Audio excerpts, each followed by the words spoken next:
수요일 저녁 예배 하나님 앞에 드리겠습니다.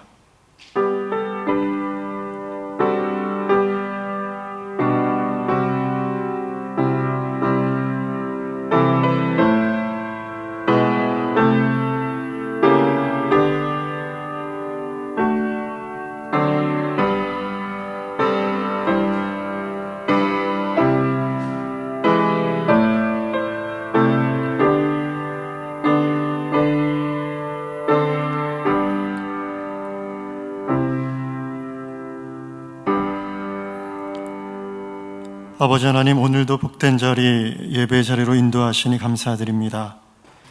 바쁜 일상 중에 지친 성도들 주의 말씀으로 위로받게 하시고 세상에서 주님의 백성으로 살아갈 넉넉한 힘과 은혜를 허락하여 주시옵소서. 이 예배를 통해 주께로 더 가까이 가게 하시고 주님을 더 깊이 깨닫는 귀한 은혜를 허락하여 주시옵소서. 예수님 이름으로 간절히 기도드립니다. 아멘.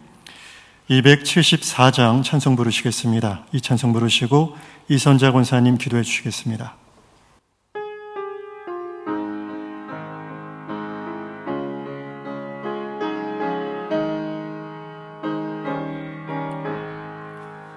나 행한 것 죄뿐이니 주 예수께 비옵히는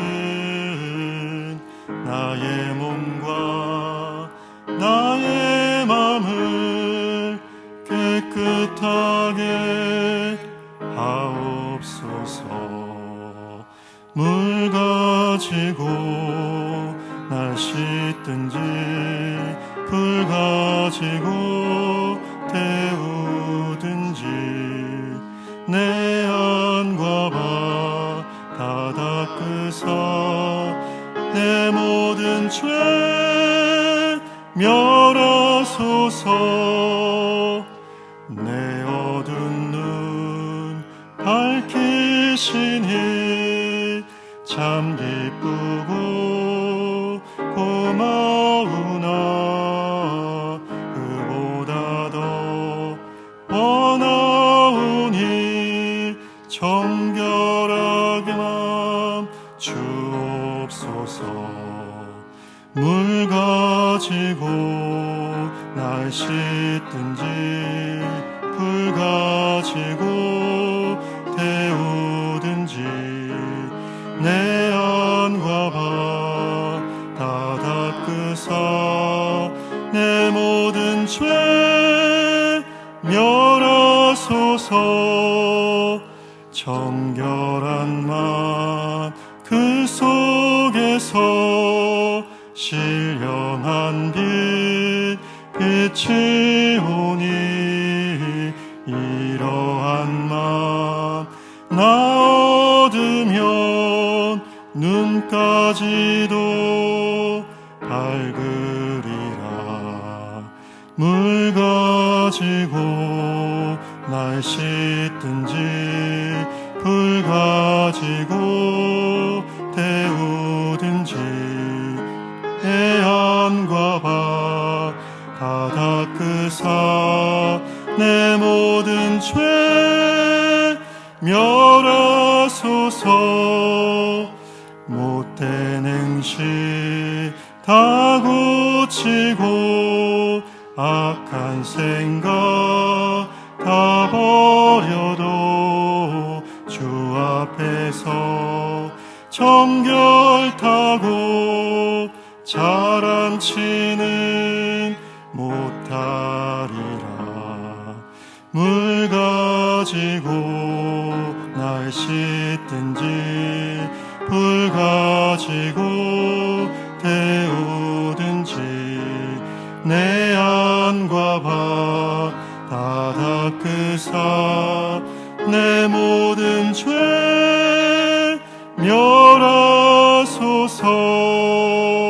멸하소서. 기도하겠습니다. 사랑의 아버지 하나님, 죄와 사망 가운데 있던 우리를 구원하여 주시고 오직 믿음으로 우리를 의롭다 칭하여 주심과 오직 은혜로 영원한 생명을 주셔서 하나님 자녀 삼아 주신 주님께 감사와 찬양과 영광을 올려드립니다. 이 시간 우리 모두 예수 그리스도의 보혈을 피로 덧입어 은혜의 보좌 앞으로 나아갑니다. 이 예배 후에 성령 하나님 임재하여 주셔서 주님의 사랑을 느끼게 하여 주시고 신령과 진리로 예배드리게 하여 주옵소서. 우리를 향하여 너희는 세상의 소금이요 빛이라 하셨으나 우리는 소금과 빛으로 온전히 살지 못하였음을 고백합니다. 하나님을 믿음으로 구원받았으나 합당한 삶을 살지 못하였고 서로 사랑하라 하셨으나 마음 다하여 사랑하지 못하였음을 회개합니다.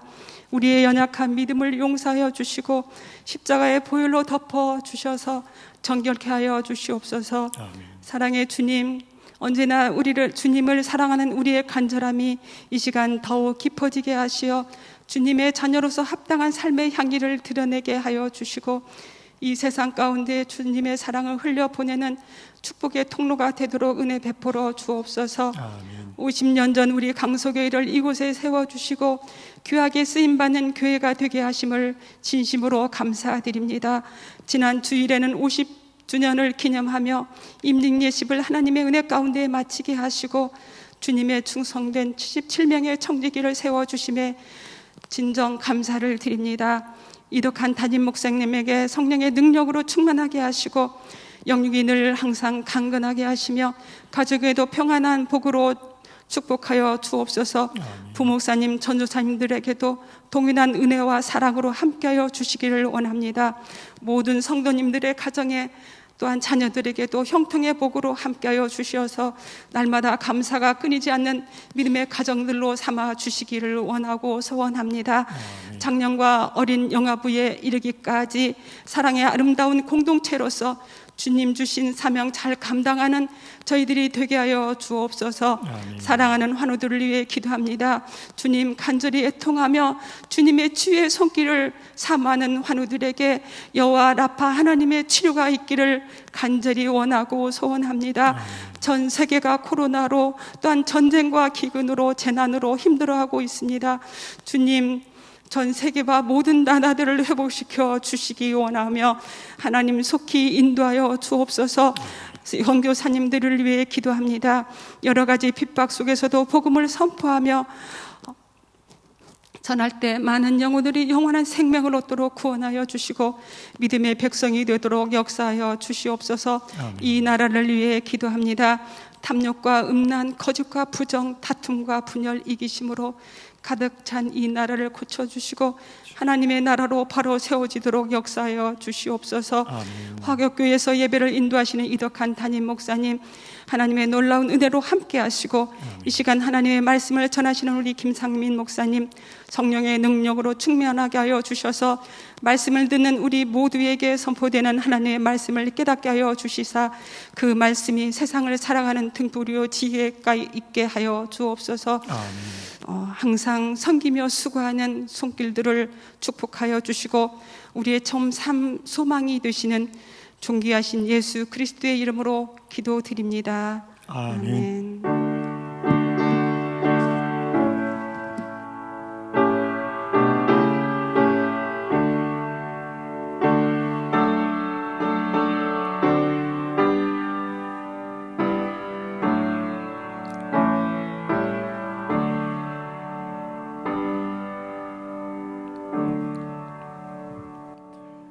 교회 소식을 말씀드리겠습니다. 세례자 교육이 진행되고 있습니다.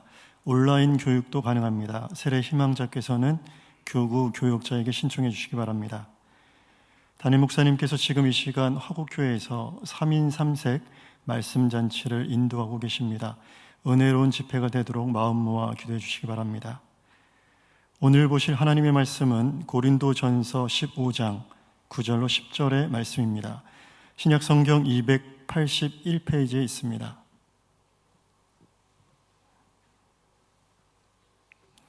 고린도전서 15장 9절로 10절의 말씀, 두 절의 말씀을 함께 저와 봉독하겠습니다. 함께 읽습니다. 나는 사도 중에 가장 작은 자라. 나는 하나님의 교회를 박해하였으므로 사도라 칭함받기를 감당하지 못할 자니라.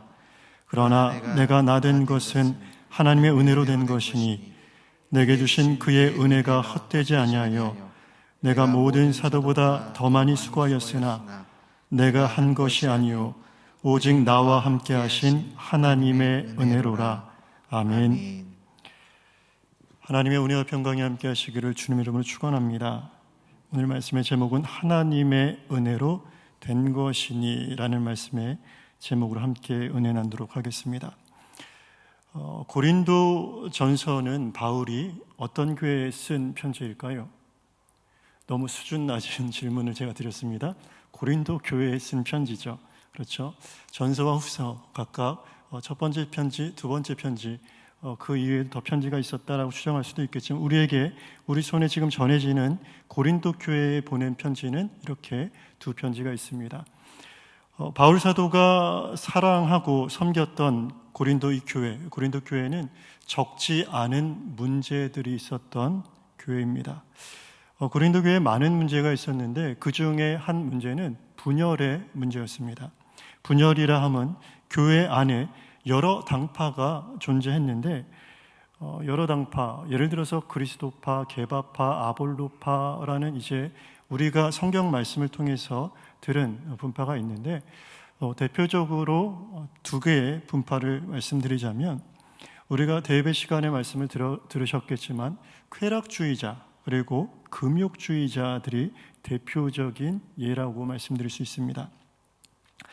먼저 이 쾌락주의자들에 대해서 간단하게 소개를 해드리면 이 쾌락주의자들은 성령을 통해 얻은 지식으로 그 지식을 갖고 있어서 우상은 아무것도 아닌 것으로 그들이 알게 되었습니다. 이에 따라 우상에게 드려졌던 제물을 먹어도 된다는 것이 바로 이 쾌락주의자들의 주장이었습니다. 그렇습니다. 실상 우상은 아무것도 아닌 것이기 때문에 그 앞에 무언가가 예를 들어서 고기를 드렸다가 그 고기가 회수됐을 때 그 고기를 취식하는 문제에 대해서 고린도전서 8장 말씀에 바울 사도가 이미 다루고 있지만 그것을 먹어도 괜찮다라는 것이 쾌락주의자들의 주장이었습니다. 그들은 먹어도 되는 지식을 갖추고 있었습니다. 나아가 이 쾌락주의자들은 자신의 영혼이 이미 구원을 얻었기 때문에 육신으로는 어떠한 짓을 해도 괜찮다라고 극단적으로 치우친 자들이었습니다. 반면 금욕주의자들은 육신은 중요하지 않고 영혼이 중요하므로 육신에 얽매여 있는 일체의 것들을 금했습니다. 삼가했다는 것입니다. 그래서 결혼을 삼가고 시장에서 파는 고기들을 먹지 않았습니다. 왜 시장에서 파는 고기들을 먹지 않았느냐? 당시 고린도 지역에 있었던 시장에서 유통되던 대부분의 고기들이 이미 우상에게 그 제물로 바쳐졌다가 회수가 되어서 그 시장에서 유통되었던 고기들이 상당하기 때문이었습니다. 그래서 그것을 확인할 길이 없기 때문에 시장에서 고기를 사다가 먹지 않았던 것이 금욕주의자들이었습니다. 곧 쾌락주의자들은 우상 앞에 드려졌던 제물을 자유롭게 먹었는가 하면 반면 이 금욕주의자들은 시장에서 파는 고기조차 취식하지 않았습니다. 이렇게 쾌락주의자들과 금욕주의자들 사이에 갈등이 일어나는 것은 불가피한 일이었습니다. 전자, 바로 이 쾌락주의자들은 자신이 지닌 이 지식을 가지고 자유롭게 행동하면서 후자, 곧 금욕주의자들을 약한 자들이라고 멸시했습니다. 쫄보라고 오늘날로 이야기하면 소위 이제 쫄보라고 할 수 있겠죠. 너희들은 쫄보야. 이건 해도 되는 건데 라고 했고요. 후자, 바로 이 금욕주의자들은 전자를 방탕한 자들이라고 비방하면서 상대적인 영적인 우위를 그들이 느끼면서 교만한 마음을 품고 있었습니다. 고린도 교회의 많은 문제 중에 하나가 이렇게 분열의 문제였고 그 안에 갈등의 조짐이 항상 있었고 여러 가지 어려움을 당하던 교회가 이 고린도 교회였는데 고린도 교회에 있었던 또 다른 문제를 제가 오늘 소개하고자 하는데 그것은 교회 내의 문제라기보다 고린도 교회와 바울과 고린도 교회 이 개인과 교회 간의 그 사이에서 있었던 문제였습니다. 고린도 교회 설립자가 이 바울이었습니다. 바울이 이 고린도 교회를 개척했지만 고린도 교회 중에 교인 일부들은 이 바울 사도의 사도권에 의구심을 갖고 있었습니다. 곧 바울이 사도는 아니다라고 생각했던 것이죠. 그렇게 바울의 사도권에 대한 공격과 도전이 이 고린도 교회 내에서 계속되어 있었습니다. 그렇다면 그들이 문제로 삼는 사도권, 곧 사도란 무엇인가에 대해서 간략하게 말씀을 드리자면 사도의 조건을 간략하게 두 가지로 말씀드릴 수 있습니다. 먼저 첫 번째 조건은 예수님과 함께 공생애를 함께 보냈어야 합니다.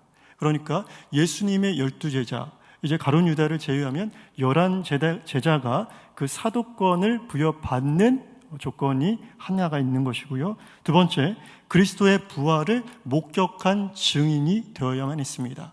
그러니까 예수님과 함께 공생의 사역을 3년간 함께 동행했어야 되고, 그리고 부활하여 승천하신 예수님을 직접적으로 목격을 했어야 됩니다.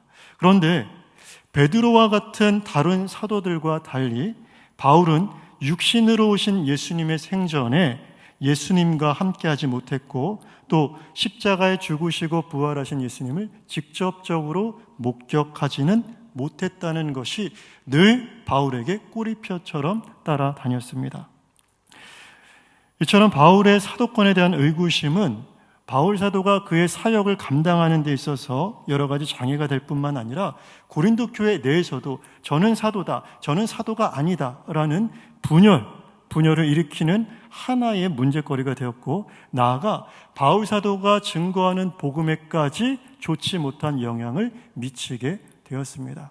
그래서 바울 사도는 이제 자신의 사도권에 대해서 적극적으로 변호하고 변론하며 나갑니다. 오늘 우리가 읽진 않았지만 오늘 전절인 8절의 말씀, 7절과 8절의 말씀이 이 바울 사도가 자신의 사도권을 변호하는 일부의 말씀이 되겠습니다. 고린도전서 15장 7절로 8절의 말씀을 저와 함께 봉독하겠습니다. 함께 읽습니다.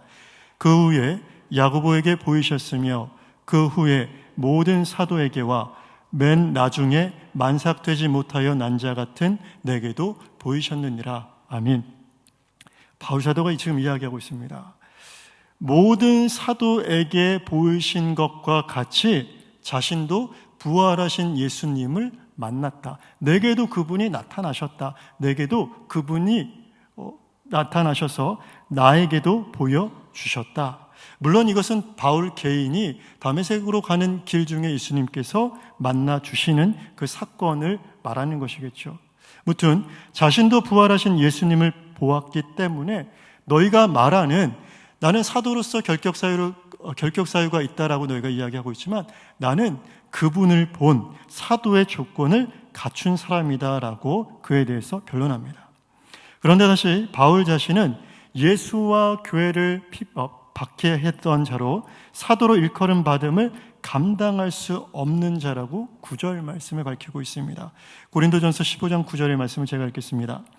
나는 사도 중에 가장 작은 자라. 나는 하나님의 교회를 박해하였으므로 사도라 칭함받기를 감당하지 못할 자니라. 바로 전절이었던 8절에 사도권을 변호하고 있었던 바울은 좀 전과는 다르게 자신의 사도권을 의심하던 자들의 주장과 같이 나 자신도 사도라 칭함을 받을 수 없는 사도의 자격을 갖추지 못한 자라고 말하고 있습니다. 지금 바울은 이랬다가 또 저랬다가 하는 것입니다. 그리고 이어지는 10절의 말씀입니다. 고린도전서 15장 10절입니다. 제가 읽습니다. 그러나 내가 나 된 것은 하나님의 은혜로 된 것이니 내게 주신 그의 은혜가 헛되지 아니하여 내가 모든 사도보다 더 많이 수고하였으나 내가 한 것이 아니요 오직 나와 함께 하신 하나님의 은혜로라. 아멘. 바울은 고백합니다. 내가 나 된 것은, 이 말은 바꾸어 말하면 이렇게 말할 수 있습니다. 내가 사도 된 것은 이라고 바꾸어 말할 수 있습니다. 곧 내가 사도가 된 것은 무엇으로 된 것이다? 하나님의 은혜로 된 것이다. 다시 한번 반전이 있죠. 8절 말씀에는 내가 사도의 조건을 갖춘, 부활을 목격한, 부활하신 예수님을 목격한 증인이다라고 말을 했던 것이고요. 9절 말씀엔 예수 그리스도와 그를 믿는 교회를 박해했던 핍박자인 나 바울은 그리스도의 일꾼, 종이라 사도라 칭함을 감당할 수 없는 자다. 나는 사도가 될 자격이 없는 사람이다라고 말하면서 다시 한번 10절 말씀에 뭐라고 말합니까? 그러나 다시 한번 반전입니다. 그러나 내가 사도가 된 것은 하나님의 은혜로 된 것이다. 정리하면 이렇습니다. 너희가 요구하는 사도로서의 조건이 예수님을 목격한 것이라면 나는 그 조건을 갖춘 사도다. 그러나 나 스스로도 너희가 말하는 대로 사도의 자격이 없는 사람인 줄을 내가 알고 있다. 그러나 그럼에도 불구하고 나는 하나님의 은혜로 사도가 되었다는 것입니다. 결론은 나는 자격으로, 조건으로 사도가 된 것이 아니라 하나님이 은혜로 나를 부르셔서 지금 이 자리에 서게 하셨고 사도가 되게 하셨다는 것입니다. 다른 사도들, 베드로와 같은 다른 사도들은 그들이 조건을 만족시키는 그들의 조건에 근거하겠지만 나의 사도됨은 나의 자격과 나의 조건이 아니라 하나님의 은혜로 된 것이라고 바울사도는 지금 선언하고 있습니다. 지금까지 그를 공격하고 있었던 사도권에 대한 의구심, 도전과 질문에 대해서 너희들이 그 조건을 달면서 나의 사도권에 대해서 지금 의구심을 품고 있는데, 그래, 너희가 말한 대로 내가 그것을 갖추었지만 또 내가 일부는 내가 사도로 감당할 수 없는 여전히 부족한 예전의 모습이 있지만 이 모든 것을 자체하고 내가 사도로 부름받은 것은 그 모든 조건이 아니라 하나님이 은혜로 나를 세워주셨다라는 것입니다. 교회 안에 있는 우리 모두가 하나님의 은혜로 부르심을 받은 자이기에 그 누구도 서로의 자격을 따져 물을 수가 없는 사람들입니다. 나도 저 사람도 한번 이렇게 쭉 둘러보시겠습니까? 옆 사람을 보시고 또 자기를 한번 이렇게 생각해 보시기 바랍니다. 여기에 앉아 있을 만한 인물들인가 한번 이렇게 보시기 바랍니다. 옆에 계신 분이 여기에 계셔도 될 분인 것 같으세요? 예, 자신을 한번 생각해 보시기 바랍니다. 내가 이 자리에 앉아 있기에 합당한 인물인가라고 스스로 자문자답하시기 바랍니다. 그리고 옆 사람과 이렇게 인사하겠습니다. 하나님의 은혜입니다라고 인사 한번 하겠습니다. 그렇습니다. 제가 이 앞에 서 있는 것도 또 우리 성도님들이 이 자리에 부름받아 앉아 계신 것도 전적인 하나님의 은혜입니다. 우리가 성도된 것은, 제가 목사된 것은, 누군가는 권사가 되셨고 누군가는 장로님으로 부르심 받은 것은 다 전적인 하나님의 은혜라는 것입니다. 우리는 근본적으로 하나님을 만족시킬 수 없는 자들입니다. 하나님께서 정하신 그 모든 조건들을 충족시킬 수 있는 사람들이 아니라는 것입니다. 그것은 우리 인간이 가진 근본적인 연약함입니다.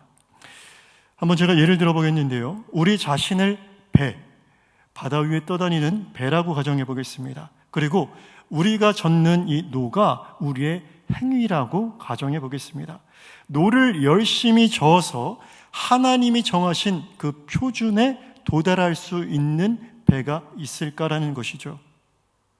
배가, 우리 각각 성도님들의 배가 앞서거니 뒤서거니 할 수 있습니다. 그런데 제가 결론적으로 말씀드릴 수 있는 것은 하나님이 정하신 목표에 다다를 수 있는 배는 어떠한 배도 존재하지 않습니다.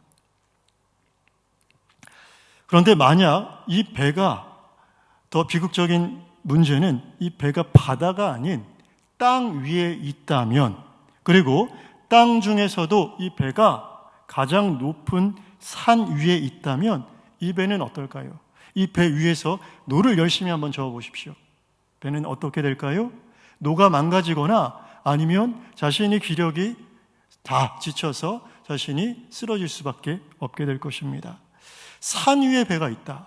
이 배는 배로서의 기능을 전혀 발휘하지 못할 것이고 이 배는 무용지물, 전혀 쓸모없는 배가 될 것입니다. 우리는 사실 바다 멀리, 저 멀리 산 위에 있는 배와 같이 하나님의 구원, 하나님이 정하신 목표와 전혀 관계가 없는 것이 우리입니다. 다시 한번 말씀드리겠습니다. 우리가 어떤 배라고요? 저 멀리 산 위에 떠 있는 배, 땅 위에 있는 배가 우리 자신이라고 말씀드릴 수 있습니다. 말씀을 한 구절 봉독하도록 하겠습니다. 베드로전서 3장 20절의 말씀입니다. 성도님들 저와 함께 봉독하겠습니다. 함께 했습니다. 그들은 전에 노아의 날 방주를 준비할 동안 하나님이 오래 참고 기다리실 때 복종하지 아니하던 자들이라. 방주에서 물로 말미암아 구원을 얻은 자가 몇 명뿐이니 겨우 8명이라. 아멘. 노아가 배를 지었습니다. 노아가 배를 지었는데 어디다 지었습니까? 산 위에다 배를 지었습니다. 하나님께서 이제 우리는 그 모든 이야기의 결론을 알고 있기 때문에 하나님이 계획을 가지고 그곳 가운데 배를 지으라 말씀하신 것이겠지만, 노아가 배를 지으면서도 이 배가 배로서의 기능을 할 수 있을까라고 늘 의문을 품었을 것입니다. 하나님께서 행하시는 그 구원의 역사를 보기까지 이 노아는 이 배가 어떤 의미인지 몰랐을 것입니다. 그런데 배가 물 위로 뜨게 되었습니다. 산 위의 배가 어떻게 되었습니까? 산 위의 배가 구원을 받은 것입니다. 땅 위에, 산 위에 있는 배가 노를 젓는다고 절대 바다로 나갈 수 없습니다. 그런데 배가 바다로 나갈 수 없자 이제 바다가 배로 왔다는 것이죠.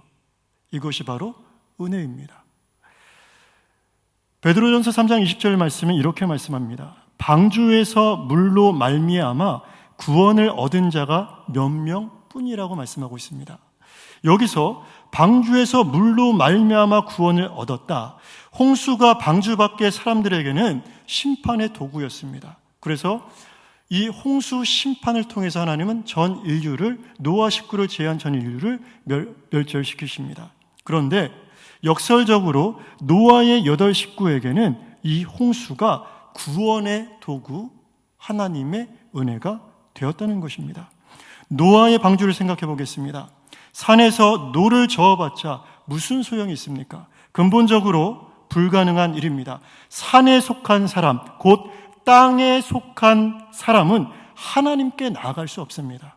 그러나 하나님의 은혜가 산 위에 있는 배를 띄우셔서 그 배를 하나님의 뜻대로 운행해 나가신다는 것입니다. 여기 있는 우리도 그 은혜를 동일하게 받은 자들입니다. 심판의 도구였던 홍수가 도리어 노아와 그 식구들에겐 은혜가 되었던 것처럼 예수께서 지신 십자가가 하나님께서 우리를 심판하시는 심판의 사건이었으며, 동시에 그것을 믿는 우리에게 우리를 구원하시는 하나님의 가장 큰 능력이 되었다는 것입니다. 홍수가 믿지 않는 자들, 하나님을 알지 못하는 자들에게는 심판이 되었지만, 하나님의 말씀을 순종하였던 노아와 8 식구들에겐 그 물로 말미암아 구원을 얻게 된 구원의 도구가 된 것처럼, 예수 그리스도의 십자가의 사건이 그를 믿지 않는 자들에게는 형벌의 심판이지만, 그를 믿고 따르는 우리에게는 하나님께서 허락하여 주시는 은혜의 능력이 된다는 것입니다. 우리는 이렇듯 하나님의 은혜로 이 자리에 앉아 있는 자들입니다. 사단이 우리를 송사할 수 있습니다. 그리고 그 사단이 우리에게 이렇게 때때로 질문할 수 있습니다. 네가 하나님의 자녀냐? 저에게도 때때로 이렇게 물어보더라고요. 네가 그러고도 목사냐? 자주 듣는 질문입니다. 여기에 우리는 이렇게 대답해야 됩니다. 우리가 가진 조건으로 말한다면 하나님의 자녀가 아니라고, 내가 목사가 아니라고 대답할 수밖에 없다. 그런데 하나님의 은혜로 근거로 그 대답을 하자면 100번이고 아니 1000번, 10,000번이고 그렇다고 대답할 수밖에 없다라고 사단에게 대답할 수 있습니다. 우리 성도님들, 우리가 하나님의 자녀된 것, 우리 성도님들이 직분자로 하나님 앞에 세움받은 것이 전적으로 하나님의 은혜라는 것입니다. 그 믿음이 흔들리기 시작하면 우리 신앙의 근간이 흔들립니다. 우리 성도님들, 또 우리 성도님들, 장로님들, 권사님들, 또 집사님들, 하나님께서 그 직분으로 불러주신 것은 전적으로 하나님의 은혜에 근거한 것입니다. 하나님께서 우리 성도님들을 그렇게 불러 주셨습니다. 우리는 우리의 행위로 구원받지 않았습니다.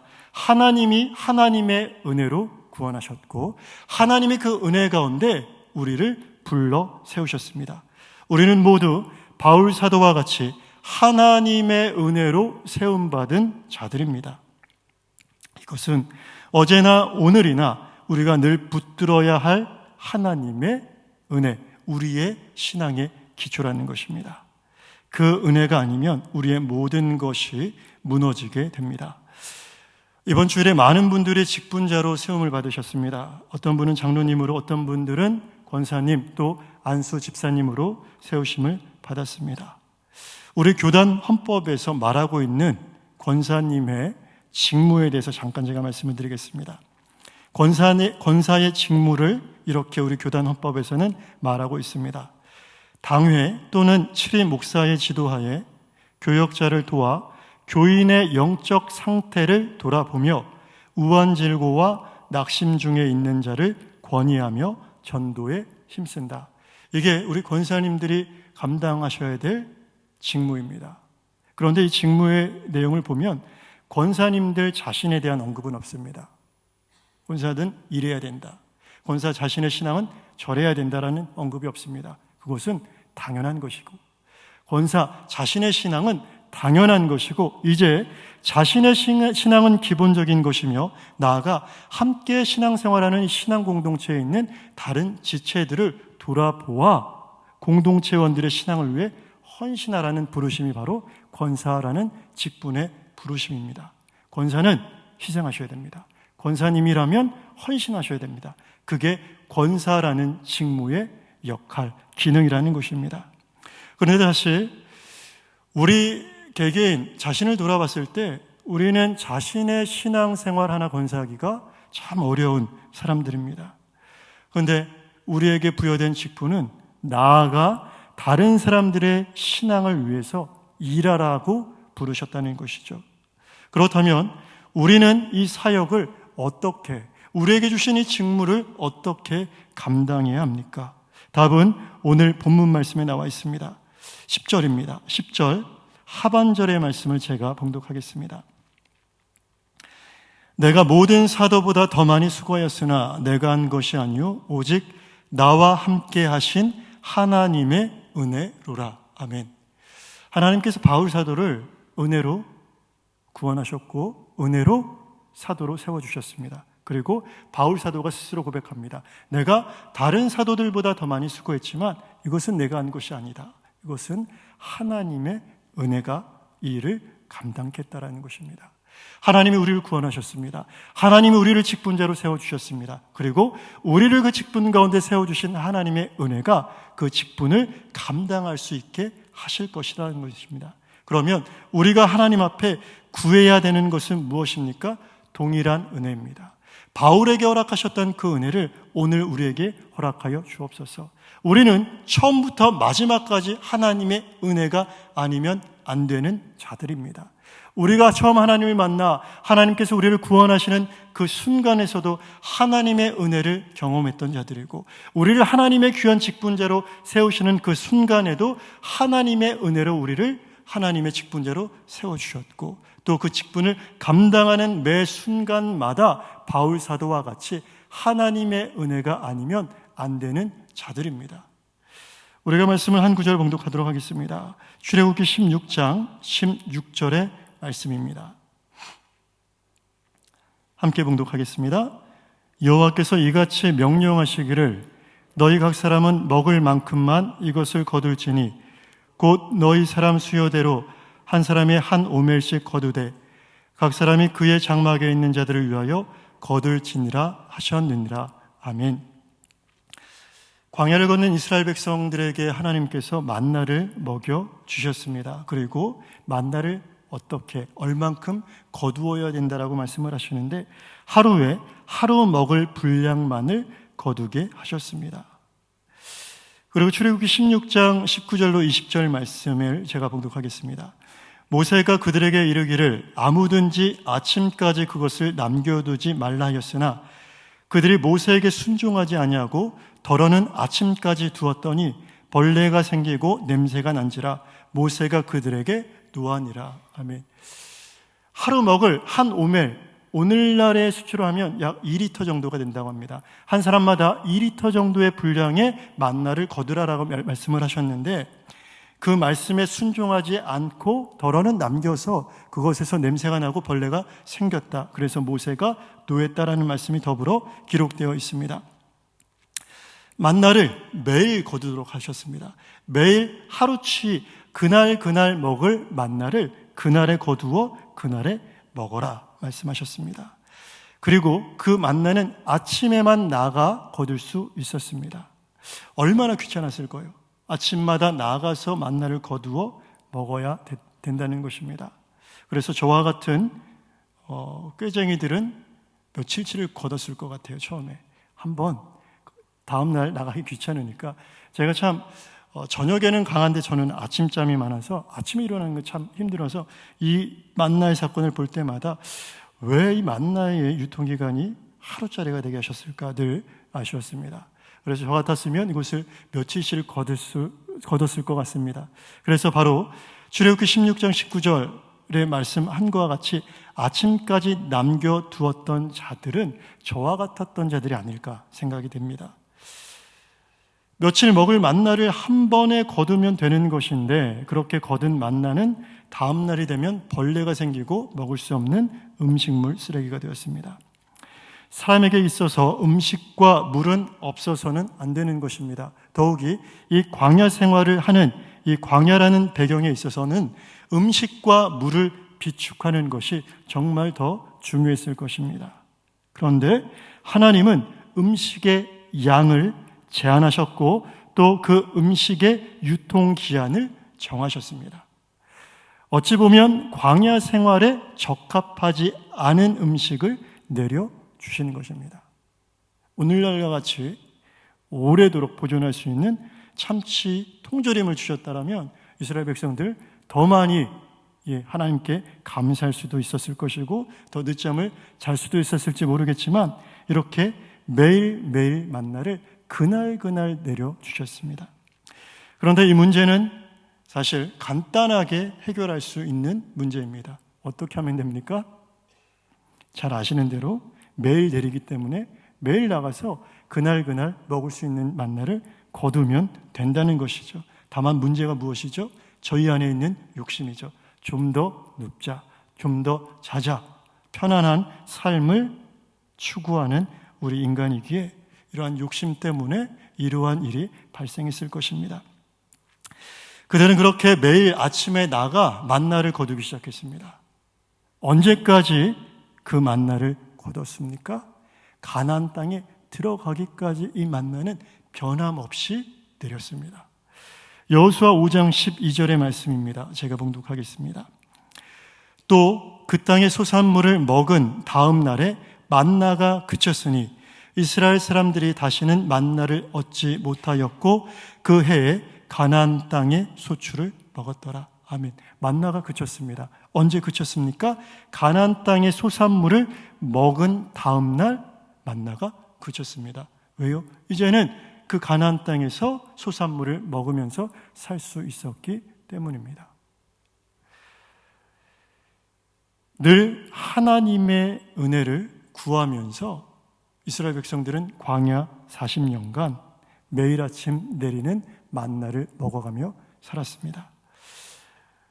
제가 아까 말씀드린 대로 일주일치를 만약에 거두게 하셨더라면 이스라엘 백성들 일주일마다 아침에 나아가 그 만나를 거두고 나머지 6일 동안은 편안한 삶을 살 수는 있었을지 모릅니다. 그런데 반대로 생각해 보면 그 나머지 6일은 하나님의 은혜를 경험해 보지 못하는 6일이 되었을 것입니다.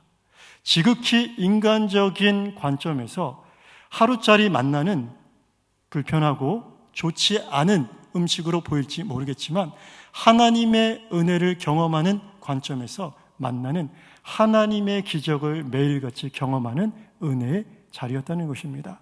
하나님은 우리 인간들에게, 특별히 광야 40년을 살아가는 이스라엘 백성들에게 매일마다 아침에 내려주시는 하나님의 은혜와 기적을 경험하게 하셨습니다. 말씀을 준비하면서 근사한 뷔페를 한번 생각해 보았습니다. 비싸지만 한껏 차려진 음식들을 보면 어떠한 마음이 드냐? 많이 먹으면 비싼 게 아니다라는 생각도 듭니다. 그래서 비싼 뷔페에 갈 때마다 어떤 마음이 드시죠? 본전을 회수해야 된다라는 생각을 하시죠. 저도 꽤 잘 먹는, 보시기에는 조금 마른 편이지만 꽤 잘 먹는 축에 속합니다. 그래서 저와 같은 사람들은 전문 용어로 박살낸다라고 표현을 하는데요. 오늘 한번 뷔페에 가서 박살내보자 라는 마음으로 야무지게 입장을 합니다. 그런데 막상 들어가서 뷔페 음식을 먹다 보면 간이 좀 세죠. 그렇죠? 그리고 많이 물립니다. 그래서 생각처럼 많이 못 먹게 되죠. 뷔페에서 이 단어가 특별한 단어이고요. 이 단어가 빠지면 안 됩니다. 뷔페는 무한정이라는 단어가 굉장히 중요합니다. 그렇게 뷔페는 무한정이라는 덫으로 소비자들을 유혹합니다. 단어의 함정입니다. 음식물이 계속해서 제공되고 있기는 한데 문제는 음식물을 받아들일 수 있는 우리의 배가 문제입니다. 음식은 무한정인데 배가 유한정이라는 것이죠. 그러면 무한정으로 음식이 공급되어 봤자 우리에게는 전혀 의미가 없다는 것입니다. 우리가 먹을 만큼의 음식물이 우리에게는 실상 필요하기 때문입니다. 그 인간의 탐욕을 자극하는 것이 바로 이 뷔페가 아닐까 생각해 보았습니다. 하나님의 은혜는 무한합니다. 하나님의 은혜는 변함이 없습니다. 그런데 문제는 그 은혜를 받는 우리 마음이 그렇지가 못합니다. 우리 자신을 돌아보면 어느 때에는 하나님의 크신 은혜를 받아서 그 구원의 감격 가운데 충만해서 눈물 콧물 빼면서 주님 앞에 헌신하지만 생각보다 빨리 우리는 그 은혜를 잊고 일상으로 돌아가더라고요. 적어도 저는 그랬습니다. 적어도 저는 수련회나 부흥회 기간 동안은 정말 하나님 아니면 안 될 것 같고 하나님만 있으면 저는 됩니다라고 했던 제가 그 기간들이 끝나면 거짓말처럼 일상으로 복귀하는 것을 보고 하나님을 그때처럼 찾지 않는 것을 보게 되었다는 것입니다. 우리 성도님들 지금 수긍하고 계시지 않는데 성도님들도 그러시죠? 그렇죠? 저만 그렇지는 않은 것 같습니다. 은혜가 문제가 아니라 우리의 문제는 우리 자신입니다. 그 은혜는 무한하지만 우리 심령이 그 큰 은혜를 모두 담지 못하는 까닭이라는 것입니다. 그래서 해결 방법은 간단합니다. 어떤 해결 방법이냐?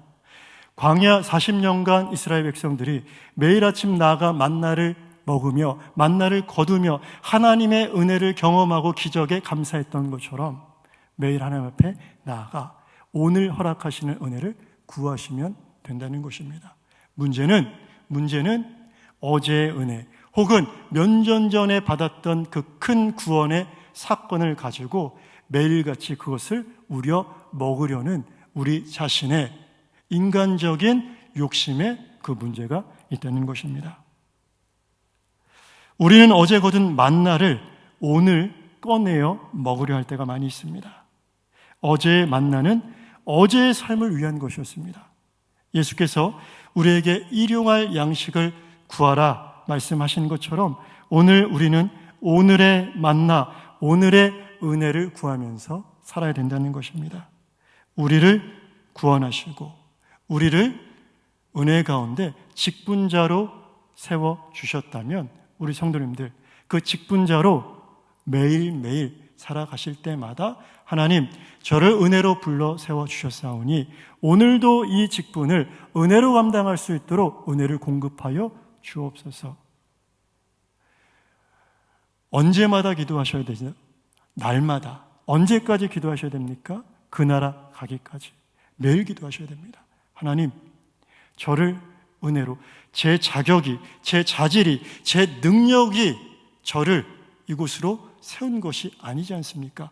하나님께서 은혜로 여기에 저를 세우셨다면 하나님 오늘 그 은혜로 다시 한번 나에게 공급하여 주셔서 권사로, 장로로, 집사로, 목사로 살아가도록 인도하여 주옵소서. 바울사도 나된 것, 내가 사도가 된 것은 하나님의 은혜로 된 것이다. 더불어 고백합니다. 내가 다른 사도보다 더 많이 애쓰고 더 많이 수고하고 더 많은 일을 감당했지만 이것이 내가 한 것이 아니라 내 안에 계신 하나님의 은혜, 하나님의 은혜로라. 그 근거를 분명히 제시했던 것처럼 우리도 하나님께서 우리를 은혜로 세워주셨습니다. 하나님이 우리를 은혜로 세워주셨다면 감당할 수 있는 힘도 하나님께서 분명히 공급해 주실 것입니다. 문제는 무엇입니까? 그 은혜를 구하지 않는 우리의 연약함이라는 것입니다. 어제 주신 은혜, 어제 주신 만나로 오늘을 어떻게든 살아보려는 우리 인간적인 욕심이 우리의 문제라는 것입니다. 오늘은 변함없이 오늘 내려주실 만나를 하나님께서 예비하고 계신데도 그 은혜를, 그 만나를 구하고 있지 않다는 것이죠. 우리 성도님들, 배가 산 위에 떠 있자 그 배는 움직일 수 없었습니다. 그래서 하나님께서 어떻게 하셨습니까? 그 산 위로, 바다를, 그 산 위로 물을 이끌어 오셔서 그 배를 띄워내셨던 것처럼 하나님은 우리 연약한 인간, 아무것도 할 수 없는 우리 존재를 통해서 홀로 영광 거두실 수 있으십니다. 왜냐? 우리를 부르신 그 하나님은 전능하신 하나님이시기 때문입니다. 제가 부족한 고백을 하나 하고 말씀을 마치고자 합니다. 우리 성도님들이 저를 보실 때 어떻게 느끼실지는 모르시겠지만 저는 굉장히 내성적인 사람입니다. 굉장히 내성적인 사람이고 누군가의 앞에 서서 말을 하는 것을 굉장히 어려워했던 사람입니다. 그래서 저는 중학교 2학년 때 하나님 앞에 부르심을 받았습니다. 조금 일찍 하나님께서 저를 불러주셨는데 제가 그때 하나님 앞에 기도하면서 기도했던 내용이 아직까지 기억납니다. 지금으로부터 약 27년, 한 26, 7년 정도 된 일인데 하나님, 제가 다 할 수 있습니다. 제가 다 하라시는 대로 하겠는데 저 설교는 어떡하죠? 남들 앞에 서서 말하는 것이 극도로 어려운 저인데 하나님, 제가 하나님 시키시는 다른 사역들을 다 하겠는데 하나님, 하나님이 그 사역하는 가운데 설교는 어떻게 해야 되죠? 라고 하고 있는 제가 지금 설교를 하고 있습니다. 늘 설교를 하면서 저는 그때 저를 생각하면서 제 자신이 놀랍습니다. 아니, 그랬던 내가 제가 초등학교 때까지 가장 많이 들었던 이야기가 기지배입니다. 기지배. 제가 굉장히 여성적인 사람이라서 제 여동생이 있는데 늘상 저희 부모님뿐만 아니라 많은 분들이, 저를 아시는 분들이 너희 둘은 성격이 바뀌었어야 된다라고 이야기를 많이 하셨습니다. 제 동생은 굉장히 외향적이고 남성적입니다. 저는 내성적이고 그리고 굉장히 숙기가 없어서 사람들 앞에 서는 것을 굉장히 어려워했거든요. 그러면서 제가 설교하는 저를 볼 때마다 때때로 제가 저를 자각합니다. 내가 설교를 하고 있네? 내가 사람들 앞에서 설교를 하고 있네? 라고 하면서 제가 감탄합니다. 그리고 하나님께서, 나도 모르는 사이에 하나님께서 나를 부족하지만 여기까지 다듬어 오셨구나라고 고백할 수밖에 없습니다. 바울 사도가 내가 사도된 것은 하나님의 은혜다라고 고백했던 것처럼 제가 여기서 설교하고 있는 것은 전적으로 하나님의 은혜입니다. 만약에 저희 부모님이 이곳을 보고 계신다면 어머니께서, 아버지께서 누구보다 더 잘 아실 거예요. 하나님의 은혜, 하나님께서 우리를 은혜 가운데 부르셨다면 은혜 가운데 우리를 부르신 그 하나님께서 은혜로 우리 사역을 감당하게 하실 것입니다. 우리는 할 수 없습니다. 하나님은 우리를 보고 부르신 것이 아니라 자신을 보고 우리를 불러주셨기 때문입니다. 그러면 우리는 그때마다 누구를 봐야 됩니까? 우리를 보고 부르신 게 아니라고요. 그러니까 우리는 하나님 보고 날마다 이 사역을 감당해야 됩니다. 주님 부르시는 그날까지 우리를 은혜로 부르신, 또 은혜로 세우신 그 하나님 앞에 은혜로 쓰임받는 복된 귀한 직분자들, 성도님 되시기를 주의 이름으로 간절히 축원합니다. 기도하겠습니다.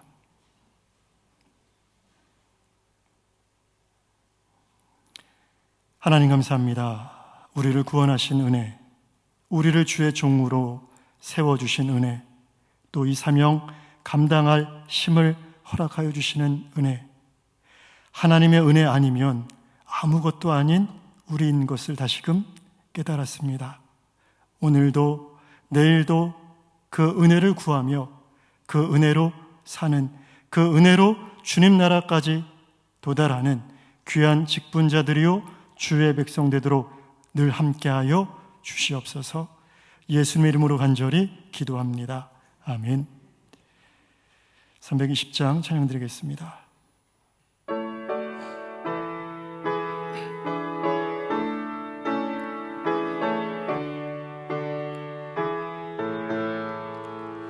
나의 죄를 정케 하사 주의 일꾼 삼으신 구세주의 넓은 사랑 항상 찬송합니다. 나를 일꾼 삼으신 주 크신 능력 주시고 언제든지 주 뜻대로 사용하여 주소서. 내게 부어주시려고 은혜 예비하신 주, 주의 은혜 채워주사 능력 있게 하소서. 나를 일꾼 삼으신 주 크신 능력 주시고 언제든지 주 뜻대로 사용하여 주소서. 죄의 짐을 풀어주신 주의 능력 크도다. 나를 피로 사신 예수 내 맘속에 오소서. 나를 일꾼 삼으신 주 크신 능력 주시고 언제든지 주 뜻대로 사용하여 주소서. 주여 내게 성령으로 충만하게 채우사 생명수가 강물처럼 흐르게 하옵소서. 나를 일꾼 삼으신 주 크신 능력 주시고 언제든지 주 뜻대로 사용하여 주소서.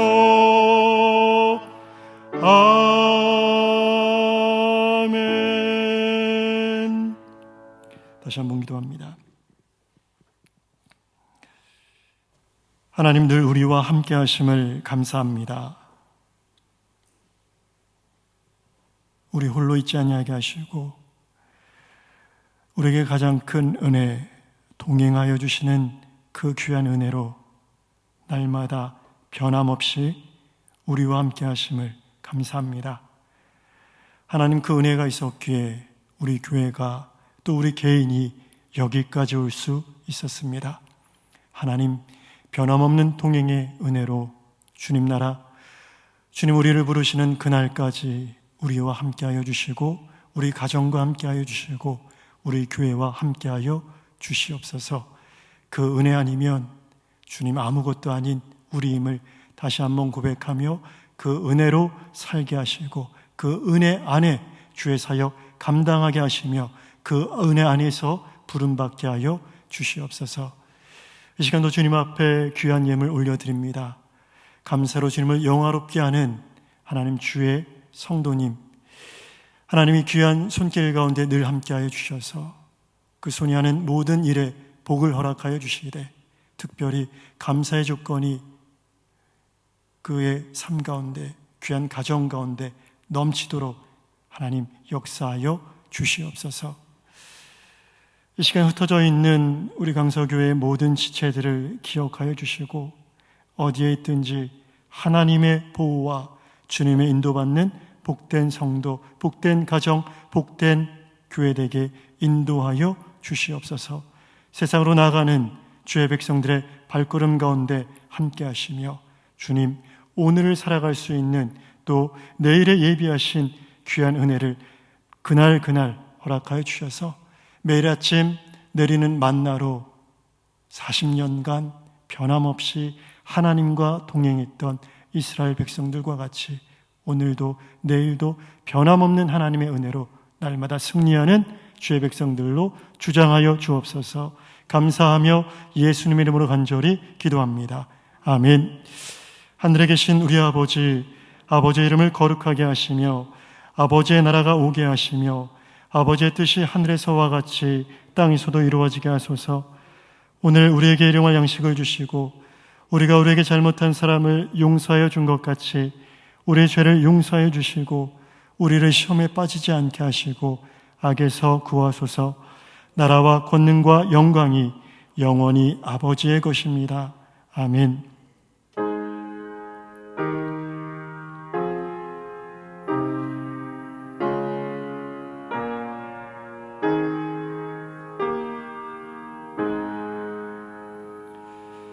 오늘 주신 말씀 붙들고 다 함께 한 음성으로 기도하시겠습니다. 더불어 기도하실 때 화곡교회의 집회를 위해서 목사님의 사역을 위해서 함께 중보하며 나가겠습니다. 기도합니다.